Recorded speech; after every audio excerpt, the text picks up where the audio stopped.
Audio seems to be good. Hello, hello, hello. Hello, hello. Oh, that's too low. How's it going, guys? Welcome to my new base of operations, and today I thought we'd shake it up just a little bit. 3, not 2, not 5, but 3 tips to recording epic drifting footage with your GoPro. Tip number 1, location, location, location. When putting a GoPro on your car, it's important to put it in the right place.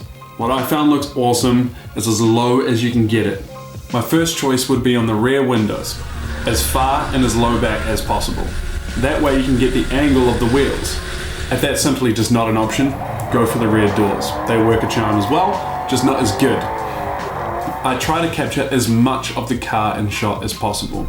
This helps put things into perspective a little bit better and adds a bit of context to the shot. My second location of choice would be on the front, on the door. If you face this back, you're gonna get the smoke, you're gonna get the wheels, and hopefully you're gonna get who's chasing you. If neither of these shots are gonna be suitable for you, or you can't put a GoPro there, then there's always the windscreen. Now it's really hard to put a GoPro on perfectly symmetrical. So I tend to go for the top right-hand corner. That way you can kind of get an angle, you can see the bonnet, sometimes you can see the driver, but it gives you a bit of context. There's nothing worse than getting your GoPro footage back, looking and realizing you didn't quite put it center, or it's off a bit to the left, or a bit to the right, or a little bit too high or too low, and it just doesn't look good. Tip number 2, dynamic. In my opinion, there's no better shot than a GoPro on the side of a helmet, on the front, or on the top. What I find works best is just below the chin, right there. Now this works perfect in conjunction to having a GoPro on the side of the car as well, because you can use them to cut in between shots. Alternatively, you can also put one on the inside of the windscreen, right at the top, looking back towards the driver. This offers a great shot as well, because you get to see the driver doing this thing. Wait, sorry, I'm gonna have to stop you there. There's 2 more places I should have mentioned, which I forgot. If you have a sunroof, slap a GoPro on it using a suction mount and face it forward. And if you're mad enough to have a roll cage, strapping a GoPro to that is also an option too. Tip number 3, settings. Now you've got to set up your GoPro right. There's no point getting that perfect shot, that perfect angle, everything looks sweet, and then finding out that the footage is 2, the wrong resolution, or 3, not slow-mo. Now this all depends on the type of GoPro you have. For dynamic shots, such as the chin, I like to use a high frame rate, such as 50 or 60. This allows you to slow it down, which gives you slow motion.